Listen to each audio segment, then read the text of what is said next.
Mysuru sandal soap. ಈ ಹೆಸರು ಕೇಳದ ಮಂದಿ ಬಹುಶಃ ನಮ್ಮ ರಾಜ್ಯದಲ್ಲಿ ಇಲ್ವೇನೋ. ಕರ್ನಾಟಕದ ಹೆಮ್ಮೆ ಮೈಸೂರು ಸ್ಯಾಂಡಲ್ ಸೋಪ್. ಸಂಪೂರ್ಣ ಗಂಧದೆಣ್ಣೆಯಿಂದಲೇ ತಯಾರಿಸಲಾಗುವ ಜಗತ್ತಿನ ಏಕೈಕ ಸೋಪ್ ಅಂತಾನೆ ಪ್ರಸಿದ್ಧವಾಗಿದೆ. 1916ರಲ್ಲಿ ಮೈಸೂರು ಸಂಸ್ಥಾನದ ರಾಜರಾಗಿದ್ದ ನಾಲ್ವಡಿ ಕೃಷ್ಣರಾಜ ಒಡೆಯರ್ ಸರ್ಕಾರಿ ಸೋಪ್ ಫ್ಯಾಕ್ಟರಿಯನ್ನು ಸ್ಥಾಪಿಸಿದ್ರು. ಸಂಪೂರ್ಣ ಗಂಧದೆಣ್ಣೆಯಿಂದನೇ ತಯಾರಾಗೋ ಈ ಸೋಪಿನ ಮೇಕಿಂಗ್ ಪ್ರೊಸೆಸ್ ಹೇಗಿರುತ್ತೆ ಅನ್ನೋದನ್ನ ಈ ವಿಡಿಯೋದಲ್ಲಿ ನೋಡೋಣ ಬನ್ನಿ. ಮೊದಲಿಗೆ ಈ ಸೋಪನ್ನು ತಯಾರಿಸೋ ಪ್ರಕ್ರಿಯೆ ಶ್ರೀಗಂಧದ ಮರದ ಕಟ್ಟಿಗೆಯಿಂದ ಪ್ರಾರಂಭವಾಗುತ್ತೆ. ಕಟ್ಟಿಗೆಗಳನ್ನು ಶೇಖರಿಸಿ ಈ ಕಟ್ಟಿಗೆಗಳನ್ನು ತುಂಡು ತುಂಡಾಗಿ ಮಾಡಿ ಮಷೀನ್ನ ಸಹಾಯದಿಂದ ಈ ಕಟ್ಟಿಗೆ ತುಂಡುಗಳನ್ನು ಪೌಡರ್ನಂತೆ ಮಾಡಲಾಗುತ್ತೆ. ಈ ಪೌಡರ್ನ ಬಾಯ್ಲರ್ನಲ್ಲಿ ಹಾಕಿ ಅದರಲ್ಲಿ ನೀರನ್ನು ಬೆರೆಸಿ ಮಿಕ್ಸ್ ಮಾಡ್ತಾರೆ. ಇದರಿಂದ ಈ ಪೌಡರ್ ಆಯಿಲ್ನಂತೆ ಬದಲಾಗುತ್ತೆ.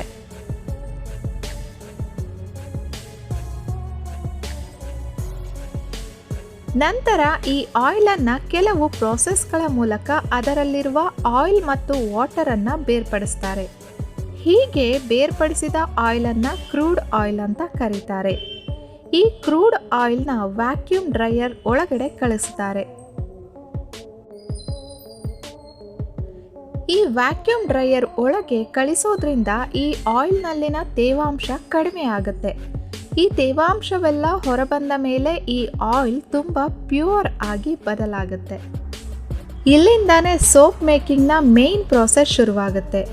ಶೇಖರಿಸಿದ ಈ ಮೇನ್ ಪ್ಯೂರ್ ಸ್ಯಾಂಡಲ್ ಆಯಿಲ್ನಲ್ಲಿ ವಿವಿಧ ರೀತಿಯ ಸೋಡಿಯಮ್ಸ್ ಮತ್ತು ಸಾಲ್ಟ್ ವಾಟರ್ನ ಬೆರೆಸಿ 110 ಡಿಗ್ರಿ ಸೆಲ್ಸಿಯಸ್ನಲ್ಲಿ ಈ ಮಿಶ್ರಣವನ್ನು ಬಿಸಿ ಮಾಡ್ತಾರೆ. ಹೀಗೆ ಬಿಸಿ ಮಾಡಿದ ಮೇಲೆ ಈ ಮಿಶ್ರಣ ಸೆಮಿ ಸಾಲಿಡ್ ರೂಪಕ್ಕೆ ಬದಲಾಗುತ್ತೆ. ನಂತರ ಈ ಮಿಶ್ರಣವನ್ನು 2 ದಿನಗಳ ಕಾಲ ಹಾಗೆಯೇ ನೆನೆಯಲು ಬಿಡ್ತಾರೆ. 2 ದಿನಗಳ ನಂತರ ಸೆಮಿ ಸಾಲಿಡ್ನ ರೂಪದಲ್ಲಿರುವ ಈ ಮಿಶ್ರಣವನ್ನು ಕೆಲವು ಪ್ರೋಸೆಸ್ಗಳ ಮೂಲಕ ಪೂರ್ತಿಯಾಗಿ ಘನವಾಗಿ ಬದಲಾಯಿಸಿ ಚಿಕ್ಕ ಚಿಕ್ಕ ತುಂಡುಗಳಾಗಿ ಮಾಡ್ತಾರೆ.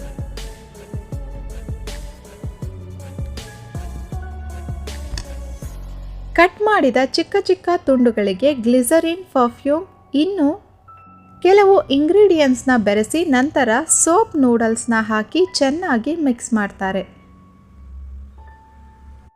ಈ ಸೋಪ್ ನೂಡಲ್ಸನ್ನು ಅದಾನಿ ವಿಲ್ಮರ್ ಕಂಪನಿಯಿಂದ ತರಿಸಲಾಗುತ್ತೆ. ಸೋಪ್ ನೂಡಲ್ಸ್ನ ಚೆನ್ನಾಗಿ ಮಿಕ್ಸ್ ಮಾಡಿದ ಬಳಿಕ ನಂತರ ವಿವಿಧ ಬಣ್ಣದಲ್ಲಿ ಸೋಪ್ ತಯಾರಿಸಲು ಕಲರ್ಸನ್ನು ಹಾಕಲಾಗುತ್ತೆ. Rose, jasmine, lavender, gold, classic ಮತ್ತು ಚಿಕ್ಕ ಮಕ್ಕಳ ಸೋಪನ್ನು ಕೂಡ ಇಲ್ಲಿ ತಯಾರಿಸಲಾಗುತ್ತೆ. 15ರಿಂದ 20 ನಿಮಿಷಗಳ ಕಾಲ ಚೆನ್ನಾಗಿ ಈ ಮಿಶ್ರಣವನ್ನು ಮಿಕ್ಸ್ ಮಾಡ್ತಾರೆ. ನಂತರ ಪೈಪ್ನ ಮೂಲಕ ಮುಂದಿನ ಹಂತಕ್ಕೆ ಈ ಮಿಶ್ರಣವನ್ನು ಕಳಿಸಲಾಗುತ್ತೆ. ಸಿಂಪ್ಲೆಕ್ಸ್ ಪ್ಲಾಡರ್ನ ಮೂಲಕ 2 ಬ್ಲೇಡ್ಸ್ನ ಸಹಾಯದಿಂದ ಇದನ್ನು ತೆಳುವಾದ ನೂಡಲ್ಸ್ನ ರೀತಿ ಮಾಡಲಾಗುತ್ತೆ.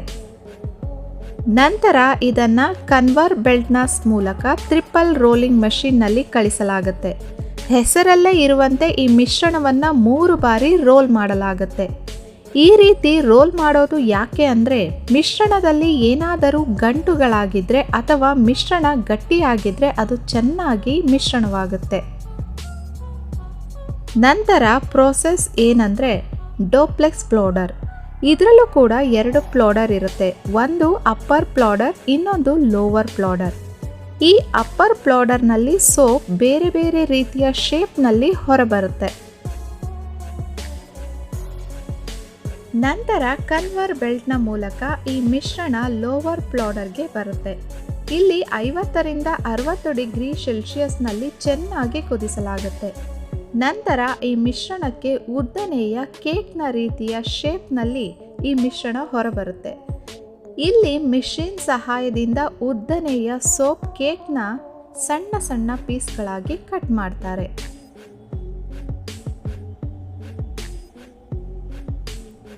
ನಂತರ ಇವುಗಳಿಗೆ ಸೋಪ್ನ ಆಕಾರವನ್ನು ಕೊಡಲಾಗುತ್ತೆ.